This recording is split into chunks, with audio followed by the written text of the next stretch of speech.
part of the meeting today. Second key, or the last keyword for the day, plot, and then we wanted to devote almost all of the discussion to Copperheart. So before we turn to Copperheart, we'll look at plot, and let me just ask you, what is a plot? How would you define plot? Important literary term. Anyone? Yeah. Excellent. The organization of events in a story. That's the brief definition. The organization of events. So the narrative might be all the events and their causal connection, but they don't need to come in any particular order. Right? A good example is Pulp Fiction, a film everyone's seen. Remember Pulp Fiction, where it starts chronologically at the end of the events and then jumps forward? So it's a strange plotting that the film uses. Or Memento, for example, the film where, if you've seen that film, it's about an amnesiac and he's writing on his body and he can't get the events straight. There's a problem of plotting because it tries to reflect the confusions of memory of the main character. So those are exceptionally plotted films because they jumble the order of the events. But when we talk about plot, we can usually talk about a certain set of events that come in a certain order, and that's the notion of plot. Now, this is important for us because in reading these novels, you're going to see that as genre fiction, there are certain plot organizations that you can expect. So plot, in that way, it's kind of a cousin to an idea of genre. There's a predictable organization of events that comes with the genre. Just as genre has this sort of predictable set of features that go with it. So what I'd like to ask you to think about here before we turn to Copperheart is what you know about plot. What kinds of plots do you know? Just think about it for a second. And I'm going to say something to you and you're going to go like, I know a lot of plots. Right. Rom-com. What happens? Boy meets girl, little complication, boy gets girl, right? I mean, that's in schema form the order of events, right? But that's what happens in romantic comedy. Or maybe it goes the other way around, right? But we know these plots. So let's just take a second and I want you to, or a minute, and working with someone sitting close to you, try to think about one plot that you can think of just off the top of your head, and then just schematically write down an order of events that have to be a part of that plot. Okay. And then I have a bunch of them here that we can talk about too. But the idea in doing this exercise is to, one, deepen our thinking about plot, but number two, create a little bit of an inventory for ourselves so that when we're reading these novels, we can read critically for plot and look at what the novel is doing, how it's structured, and that's going to be a very helpful analytical tool. And we'll do that with Copperheart later in the meeting today. So take a second to think about a plot you know and write down the events in their order that they need to appear. So what has everyone seen or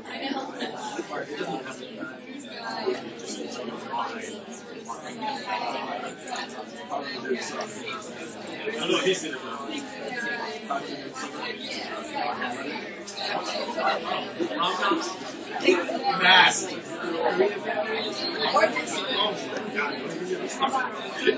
Anyway. Let's do a couple non-comedies too.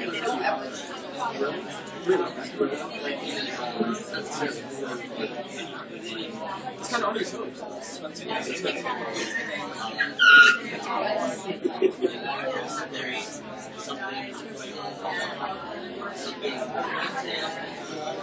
I mean, it starts off like you get to know the characters and then you kind of watch something happen.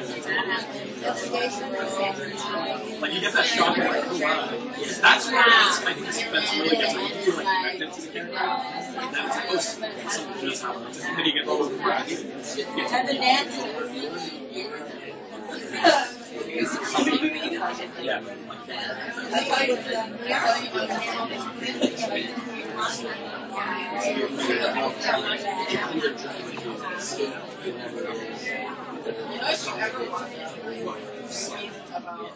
Okay, let's hear what people came up with. So just walk us through what you came up with for the event, the name of the plot, and then the events that need to be part of it. Anyone want to start? Yeah, great. My name's Agnes. There's in Disney movies for princesses, there's always that fourth character that comes from a lower social class. Okay. And then she usually goes into a process of meeting someone. There's a climax, there's a twist, and then at the end rescued by a prince. Right. Right. So someone from a lower class position encounters the higher class position, and they don't get crushed, but they aspire to it, right? And they get some initial success, but then there's a twist and a resolution that needs to occur, and then there's some sort of resolution in which they're repositioned in society as a member of that class. The princess plot, we can call that, right? A Disney's own invention. Although, I have to tell you, I saw Frozen over the holiday, and it's based on the Hans Christian Andersen, they say, story of the Snow Queen. But I'm not I think I maybe said in class I have a 7-year-old and a 5-year-old, 2 girls, and the 5-year-old is really emotional. She's very in touch with her emotions, but she doesn't watch a lot of movies. And this is my first movie I think she watched in a theater, and it was great for the first half, and then it started to go downhill. And she was screaming and crying and just like just yelling. And I was like, calm down, and then just crying the other way around, just bursting out with joy at the end of the film. So I'm not a Disney fan, but I thought they did a good job on that one. So, but yeah, it's pretty amazing to think about. That's the thing about plots, right? It's a point about plots in a way. She doesn't know the plot. It's not, that's the thing about kids, right? Is that they haven't been exposed to it. There's these funny things where they don't have the baggage we have. They don't have the expectations, the associations that we have as adults, and so they're ready for it in a different way, and that makes it way scarier, but also much more rewarding. Whereas a plot like that, okay, there's some twists, but it's the usual princess plot, and that's the way we respond to it. But a kid can be, they're fresh to it, right? And in some ways, that's the kind of fun thing about looking at plots, is that we can refresh our own thinking about it and recognize, both see things we didn't see before and see other ways. Other thoughts about plot? Like a new plot? Yeah. Okay, I guess there's kind of like the superhero plot where there's like society and a good guy and a bad guy, and bad guy wants to wipe out society. Right. And good guy saves them, and sometimes there's the alternate plot where it's like, oh, bad guy died. Oh my gosh, he comes back to life. Quick, yeah. kill him again. That's just a twist in the order of events, right? Where there's another layer introduced by the bad guy comes back. But in general, we call that the rescue plot, right? Where a hero is called to save the world from this imminent threat. Some kind of rescue needs to occur. And so then we need to, number one, have a rescuer. Number two, have a credible threat. That threat needs to have an agent who's going to execute the threat. And then there needs to be some sort of confrontation between the agent of the threat and the rescuer. You can ask yourself, is that plot in this novel? Is this a rescue plot? Argue in many different ways. Other plots people came up with. Yeah.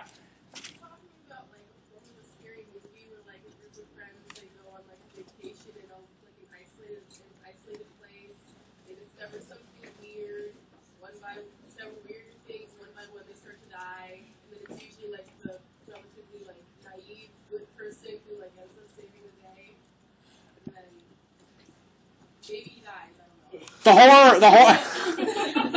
horror plot. You could be a sacrifice plot where that naive person needs to save someone or something that they're the last one that can do it. But oftentimes it's some kind of rewarding or redemptive ending where they survive. Barely. Right? But yeah, like the horror plot. Horror is an extremely sort of formula-bound form, and the plot then is a crucial part of it that Casey has just summarized. So yeah, we can see these plots. You're probably thinking of more, and we could, if we had more time, we could go into them. But I would just mention a couple other ones: the rescue, the rivalry plot. Right? We know, most sports films are these kinds of rivalries where someone is good, a new person arrives, they fight one way, whether overtly or sort of subtly, and then one person comes out on top. But sportsmanship wins the day, or sportspersonship wins the day, and they shake hands, and all is resolved. The journey, right? Someone takes a trip where, this is a very old one, where people are in a trip, you're continually going into new circumstances and meeting these new strange people, and then that is the source of the story. Yeah, you can think of a million films are often these kinds of plots. But the trip then and the encounter with the new become the source of the story. The underdog, right? We all know this one, where someone new enters the situation, or there's some sort of oppressor that needs to be fought off. It can also be a version of rescue as well, right? And then love.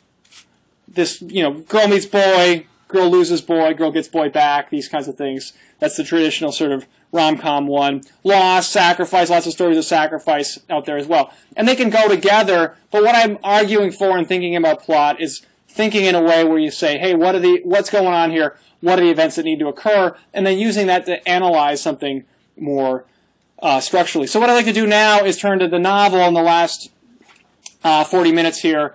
And let's just begin. I'm just going to ask you, what plots do you see in Copperheart? And that's a two-part question. The first thing I'd like you to do is, thinking about the first part of the novel, what are the important events?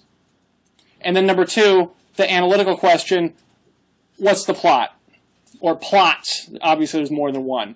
So let's just take a few minutes to do that. I'll kind of walk around and see what you're talking about, and then we'll turn back to the whole class. I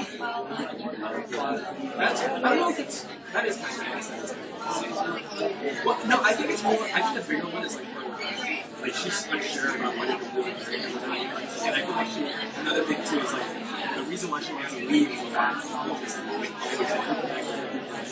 that's what she really wants.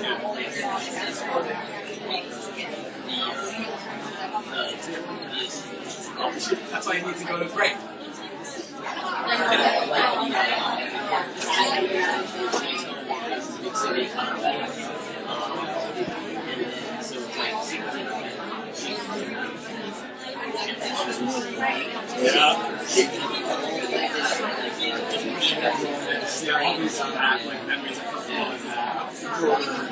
That's a big one too, obviously.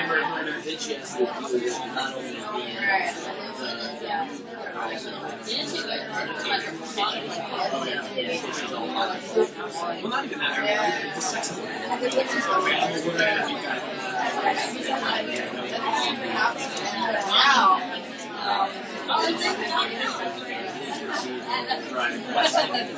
that's the thing.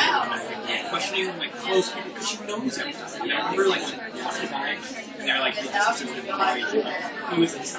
Yeah, we know this person. Everybody knows. Yeah. So I mean that's pretty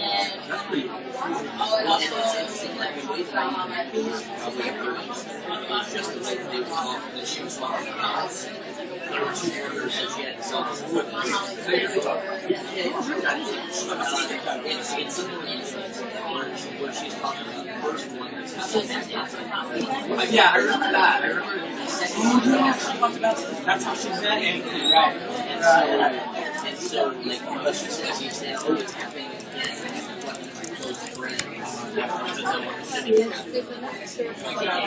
I love how she constantly, I don't want to say psychic, but she's every person that she thinks, did Ella do this? Did she do this? It can't be this much. And then look at everybody, yeah.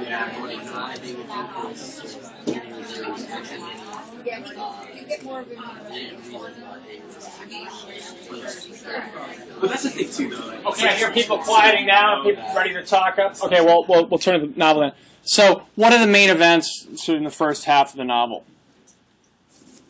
Yeah. The main event, and the main events were she goes back to her hometown for a summer job. Okay, Mario returns home. Let's just say one, and then everyone gets a chance. Yeah, Emily. The party. Okay. Party at the mine. Okay. Yeah. So Tari's being reconstructed to make Okay, so revitalization project, that's what these are called, right? Yeah. She runs into her like old flame. Okay. Maria encounters old flame. Very good. Yeah. I'm Christine. Back before all of this, her uncle got really sick. Okay. And I think that made Uncle falls ill. Okay, good. Other things. Other events here. Yeah. The murder. Important event. Merida's murder. Fall. Okay. Other ones, yeah. someone breaks into Merida's house. Okay. Burglary attempt. Good. Okay. The investigation. Okay, so investigation begins.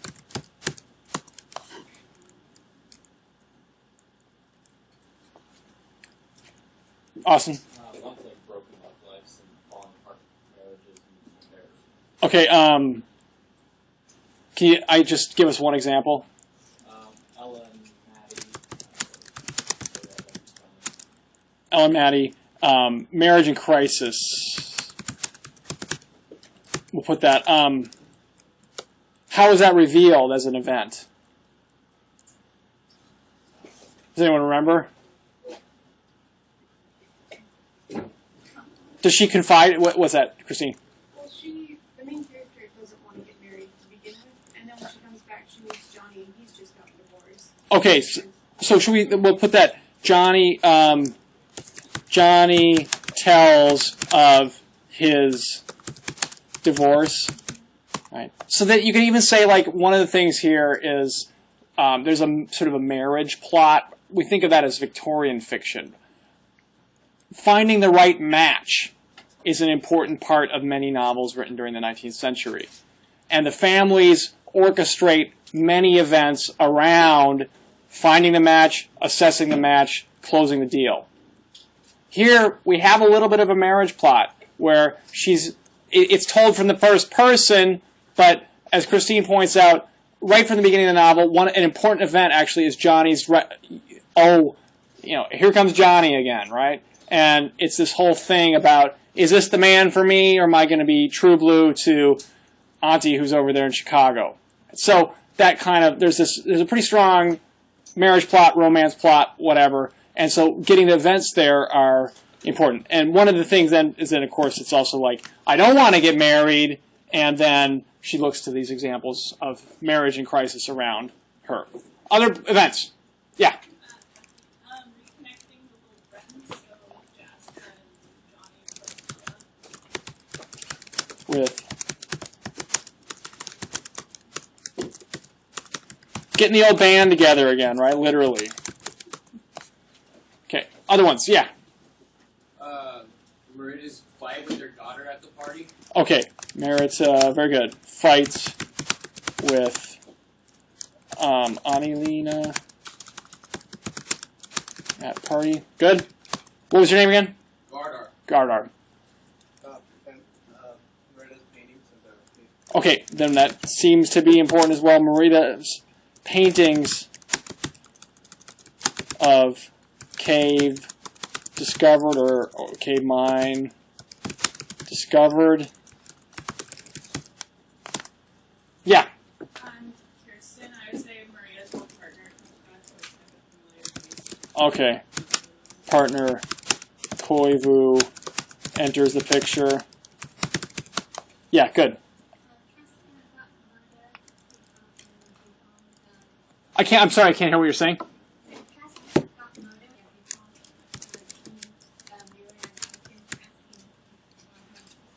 Okay, so Yaska's murder as well. Oh, did we get this? Be careful, I'm not quite sure the line. Did someone go? You maybe just gone past. No, that's right. Is that right? Okay, I read the whole thing through and I don't remember exactly what chapter I told you to read to. So this is the thing. If with these things, if people give a spoiler away, so I just heard a sigh. So.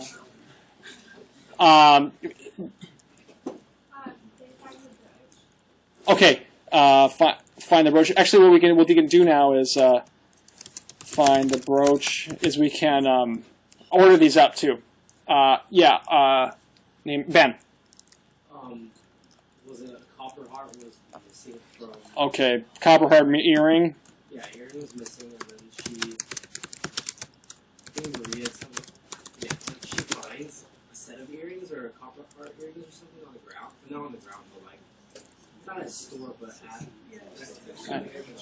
Copper heart earring that she associates with her friend Ella. So, okay. Yeah. Cameron. There's Jaska in his home has an envelope for Maria with a key in it. Okay. And a note that said that Marita wanted her to have it. Okay, so Jaska's mysterious key for Maria. Christine? It's the girl against the guys at the police station. Okay, so girls versus boys in police force. Emily? And Alina's anorexia. Okay.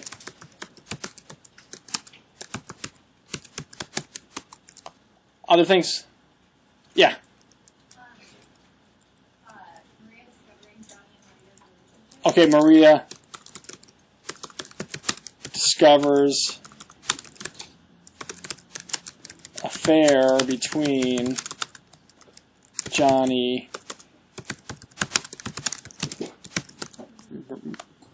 Marita. Other ones people think what needs to be out of here. So one of the things you can see right away is that we have more or less the main events. There's a couple things. First of all, we can say what's the plot here and put them all in order. And then you're probably all thinking as well, because it's crime fiction, which are the events that matter and which are red herrings?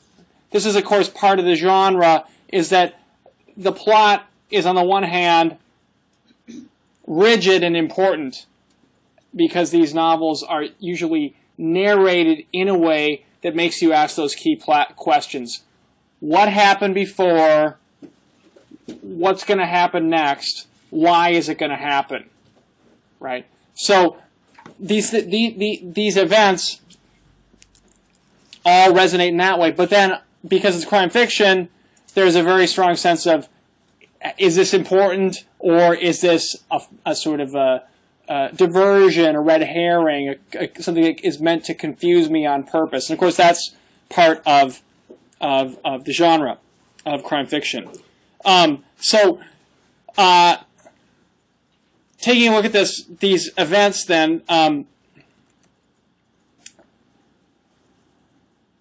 what I'd like to ask is then that classic, that analytical question that I said before. What are the plot? Sort of, if you can looking at these events, I'll just leave them up here. I'll make so that everyone can see them. And we haven't ordered them. But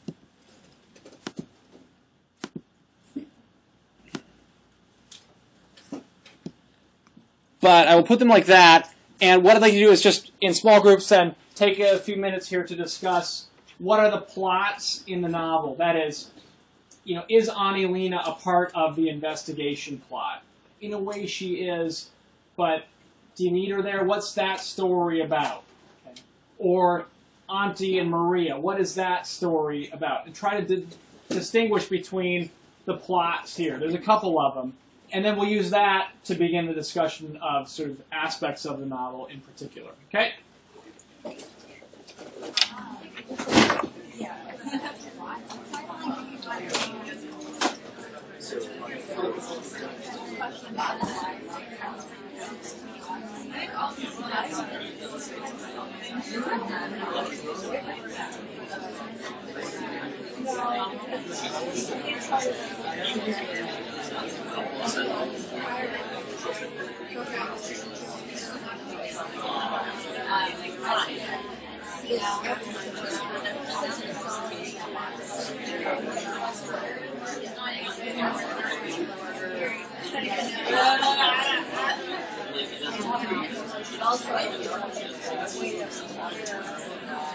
Well,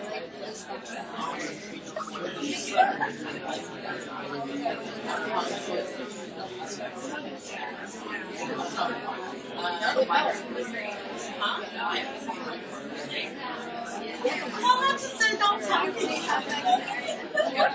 Oh, yeah, you're trying to pull back.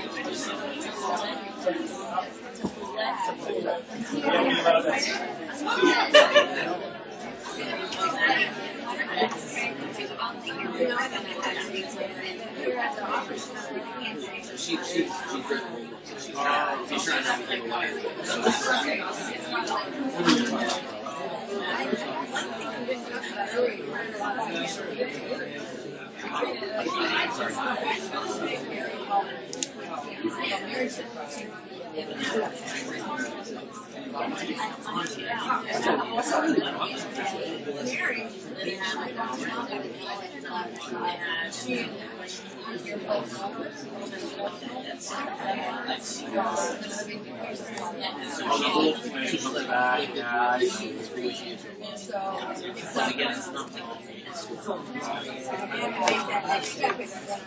I read that ending. Okay, let's turn back to the class here. And so the question was to sort of distinguish between different plots that are going on here, and then we'll take from that some points to pivot to a discussion of the beginning of the novel. So, what plots are there so far? Yeah. Elizabeth, I think one of the plots is like she's the only female in the like all-male police department, almost like an underdog.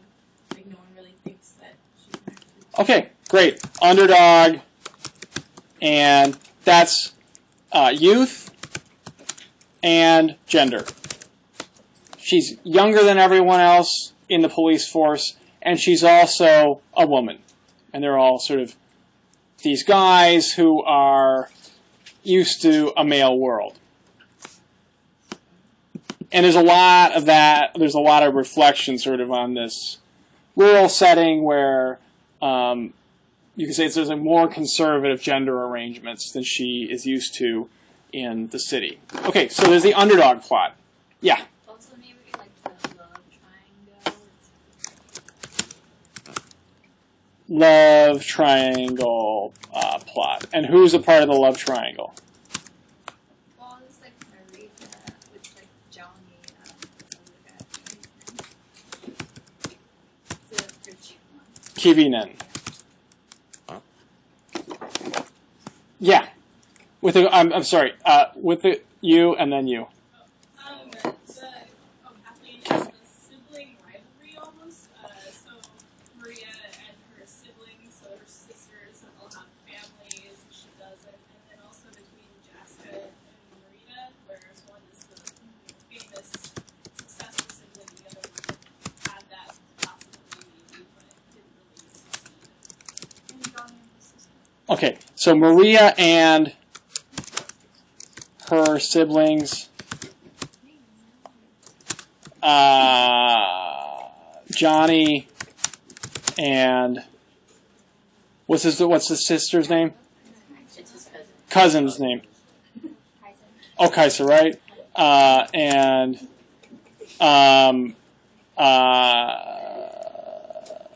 Marita, right?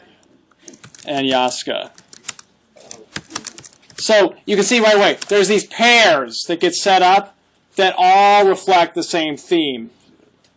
And the question is it sibling rivalry? What's this about? Sibling relationships. There's something too about youth and adulthood. How do you go from youth to adulthood? Should you pursue success? Should you pursue monetary success or sort of advancement in the eyes of the world, or should you be true to yourself? We could call sibling rivalry maturation. I don't know. We'll put that there. But those are on all three. Talupe? Tapule. I don't know if it goes along with that, but like along those lines, like her self-discovery, like thing going on, because she's going through all this, and then there's a point in the book where she mentions like her coming back to get to know her parents, because then maybe it'll help her figure out her life. Okay, I'm going to put that in the same one, and because I think they self-discovery. This is it's all over the novel, and that's all this kind of autobiographical reflection. But it's an important part of the novel, and it's a definite plot. The development of Maria Kallio, sort of the novel of education in a sense. Kirsten, right? I'd say her battling like personal versus professional stuff and trying to keep that separate. Okay, so personal versus professional. This is more of a conflict than a plot, perhaps, but I'm going to leave it right there. But it's an important one. Kirtan, did you have your hand up? That was what you were going to say. Okay, yeah. There's the underlying plot of the political aspect, and who's involved in the city council and who's in power. So should we say a rivalry plot? Who will run the town? Or who will run the show sort of in that area? Yeah. Well, I was gonna ask for the love triangle because there's also Marita, Johnny, and Maria. Yeah, it could be there too, right? She could be a part of that. Because she loves Johnny, right? And then also there's kind of the investigation plot on both sides of the story. Right, let's put that at the beginning because that's a very important one as well. The investigation plot. And that's both, that has to be there in every crime novel. The investigation plot. And it has to, in the police procedural, it has to happen with the police, and we see this, various interviews, forensic evidence, this kind of stuff. That has to be there. And so that's an important plot. Yeah. Cameron. Kind of in the background, Koivu, like in regards to social commentary, Koivu keeps talking about the skinheads and the Somalis. Okay, so we have Koivu's, the colleague's personal life. What should we call that?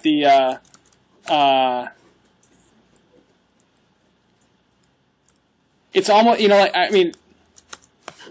it's almost part of this. This is a big one you can see. It's like the maturation plot, because why does he have all these reflections about racial strife in rural Finland?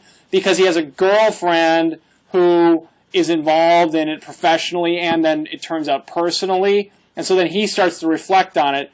But in a way, it's a reflection on who should I be with? Is this person a good match for me? What are her values? What are my values? Right? And we see him sort of rigidly reject her, sort of sympathy for these racist views. And in a way, you could say it becomes a little bit didactic, right? The novel is sort of preaching, in a sense, how to respond, say to a Finnish reader, how to respond to something that comes up in the news every once in a while where there's sorts of these issues around immigration. So I'm going to put Koivu here as part of this maturation plot. It's like one more part of that story. And so you can see, right, you're beginning to see by looking at the plot level, this is a novel written for young people. It wants to reflect on what it's like to be in your 20s and to face all these choices of professional life, personal life. Should I get married? Shouldn't I get married? Should I have kids? Shouldn't I have kids? What do I lose if I do that? What do I gain if I do this? So it's a novel in that way about this reflecting on choices, and then that first-person narration puts a lot into that. Other thoughts about plots that have not gotten mentioned here? Yeah, Casey. She goes home and it's a really small town and she doesn't really think anything's going to happen while she's there. But then all of a sudden, murder happens. Uh-huh. And all of a sudden, it's not going to be as... I'm going to say there, it's that same,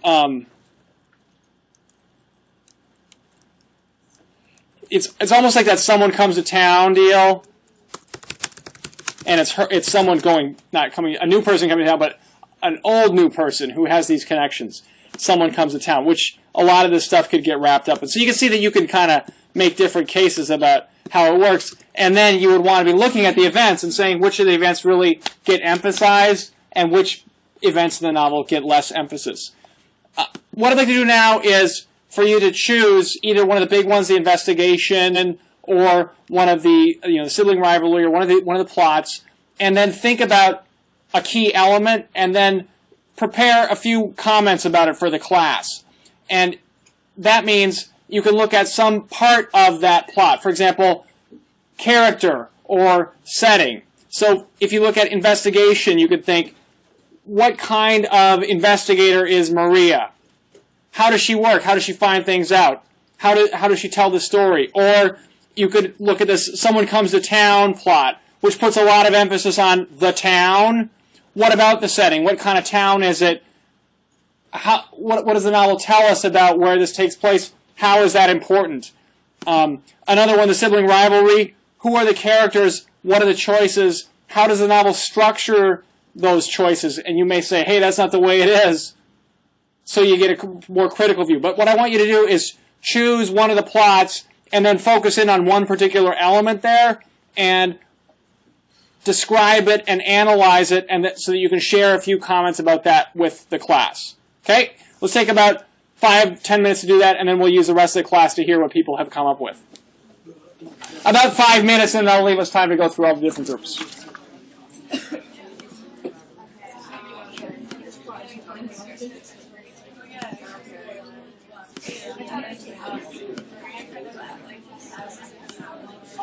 You guys something about it?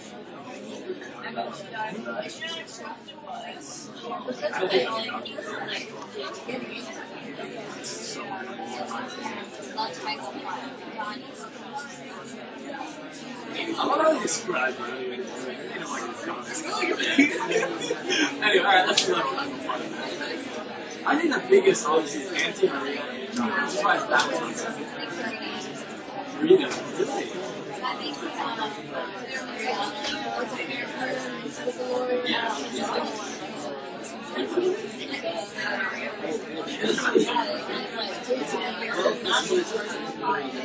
He was married, but he knew, like, even the wife knew that they were married. Yeah, they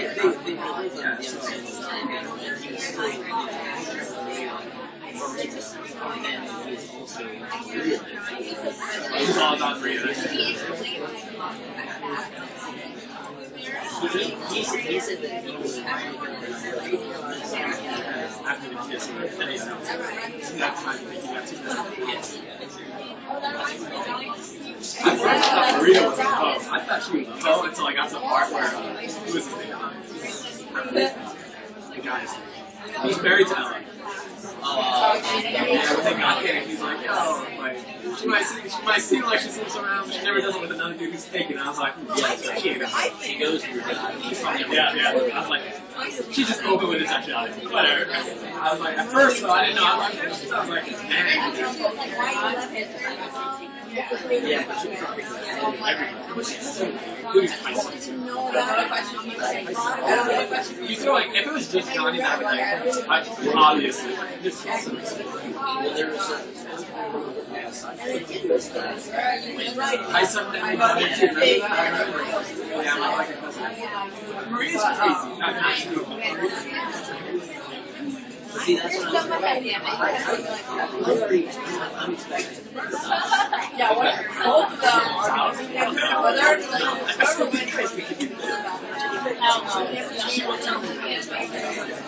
I can still see that does happen.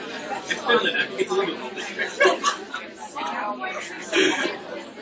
Okay, so what are some elements to this stuff? We gotta do to this class, and I have no idea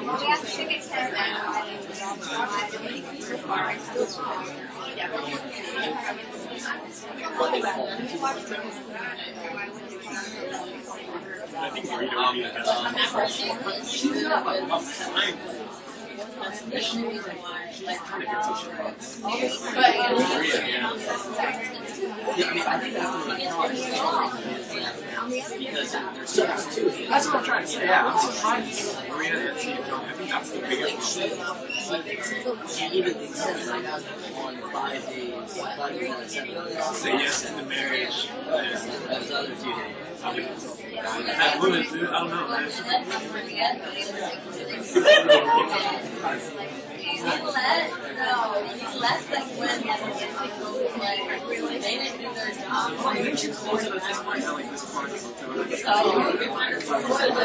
still kind of. I feel like I saw that in this one. It's like if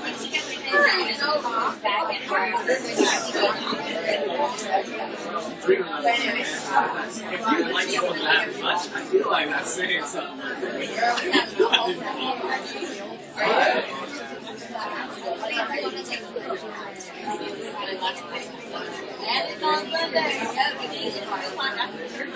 I swear reading somewhere said like she likes the idea. She created a she She thinks that she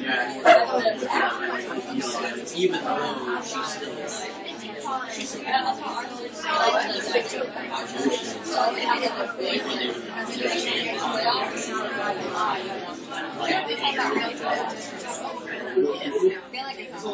we are. We're talking.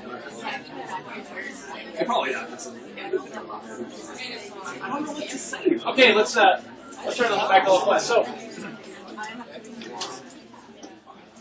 before we start talking about it, I just want to explain how I'm trying to work here. One of the things that's helpful in reading these novels is to have a method. And so, just in starting, try to just use plot and genre as giving us some guides to a method. So that as we approach this novel and other novels in the class, you can use that method to analyze the novel, right? To break it apart and understand how it's working and take your own critical perspective on it. That's important for the discussion. It's also important for the readings, or rather for the writing assignments, where you'll be asked to analyze the novels by breaking down some aspect of them and shedding light on it, bringing your own perspective to them. So this is where sort of beginning by working on that aspect of the class, the methodological aspect, you could say. So what I'd like to hear so then in talking about this, what I'd like to hear is what you chose, and then what you focused on in that particular plot, and that is this, was it that you were analyzing the way, say, the someone comes to town plot shows the relationship between Maria and the town, and what that says about who she is and what that says about what the town is, or whether you were looking at the underdog plot and youth and gender and how being a woman or being young in this town and for her is important in the novel, trying to zero in a little bit to get some insights into some particular element of the novel. So let's hear what people came up with in talking about these various parts. Yeah, Jake? Yes, we were talking about the personal and professional, and I think, it's maybe not highlighted as maybe as it should be, but that, being a sheriff in a small town and then having to conduct an investigation where you have to be incredibly, regulatory, formulated in such a way that you confine to the rules of conducting an investigation, but with people that you've known all your life, is an extremely difficult task, and I think that's something that keeps appearing over and over. So, conducting an investigation is not a willy-nilly kind of thing, but there's a handbook that you need to follow and a set of rules that need to be adhered to in order for these things to have legal standing, the investigation. And so she's faced with following the rules out of legal obligation because of the office that she holds, and then she's young and surrounded by all these personal relationships from her past. So this is the novel tries to put that in the foreground as a way of both reflecting on what you got to do when you do an investigation, but also about the personal relationships. So that strong conflict is productive. It helps the novel get a lot of juicy kinds of tension out of the relationship between the people and her obligation to do things in a certain way. Great point. Yeah. I think just adding to that, because it's so close to her personal life, with all of her close friends being the suspects, she really doesn't want to be part of the investigation. She tries to allocate all the interviewing to other people, and she tries her best to stay out of it. But because it's so personal, she ends up just being dragged into it almost involuntarily, just because she interacts with all these people that are part of the investigation, or all these people who end up being the suspects. Yeah, so there's a very strong conflict that has already been pointed out between the personal and professional, and more examples of the way in which, in the choices she makes as a character, Maria, right, she's constantly trying to delegate and to let other people do things so she doesn't get in these uncomfortable situations with people she knows very well from her past.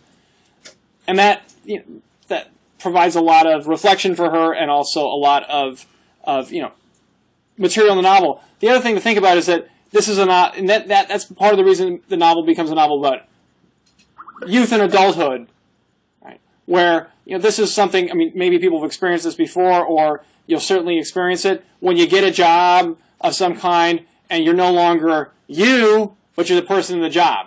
I remember this like when I was first in a job like as a professor, right? It's like I'm just old Andy, right? And yet people look at you like that's not who you are. You're fulfilling an official role here as this professor, right, of this topic, and you need to fulfill expectations, formal expectations about what a person doing that job should do. And so balancing the relationship between who I feel like I am and who this position requires me to be can be it's a typical one for young people. And so the novel is really digging into that one and trying to use that conflict that Jake described to really put that into the foreground of the novel. So that kind of evidence would be an argument about this is a novel about youth, right? If you wanted to that's a thesis about this novel. That is certainly something that people think about these Kallio novels. The investigation part, like, I think of the way she investigates, the story progresses, like, the word of progresses, like, your boy does and stuff, I feel like she always has to kind of be by herself and go on runs and stuff. Like, a lot of, like, her progression doesn't really happen when she's, like, talking with people. A lot of it happens when she's kind of thinking by herself. Okay, great point. That looking at how the investigation progresses, how do we get from event to event from event? There's an event, Kallio responds to it by either going to it or talking to someone who participated in it, and then she withdraws to this her uncle's cabin where she's living, or going on a run, and then we're kind of in her head with her as she narrates, and sometimes she withholds things from us to heighten the suspense. But nevertheless, it's that thinking process that matters, and then that leads her to make a new insight that then leads to the next step of the investigation. And you might think about what does that get us to make that point? I would just say, just for the sake of time, I'll say it. That's classic whodunit narration. In the whodunit, it's not action that leads the plot forward, but thinking. If you look back at all these classic whodunit stories, the Agatha Christie's, the Sherlock Holmes. Go back way to the beginnings of the genre. Edgar Allan Poe is usually credited with writing the first crime stories. And in the first crime stories, the Murders on the Rue Morgue. That's his first crime story in 1842.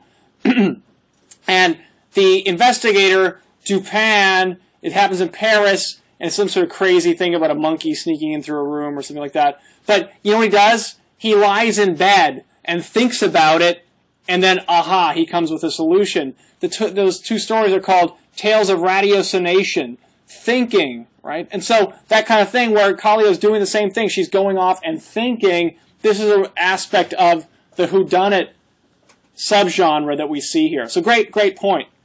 Agnes? Yeah, we were just kind of thinking and discussing about how it could be a nature of the culture. I mean, basically we think that, here in the States, the cops, immediately we think they're fierce and, on the bat to, kind of figure things out. But, it could also be kind of the Finnish nature of, cops that maybe they're a bit more, setback, and it could be, a private eye or... Okay, excellent point. So this is to make the more cultural reading. That what is she doing? She's sort of close to nature, right? She's out in the woods, running, doing these things, being close to being out, in nature, like I said.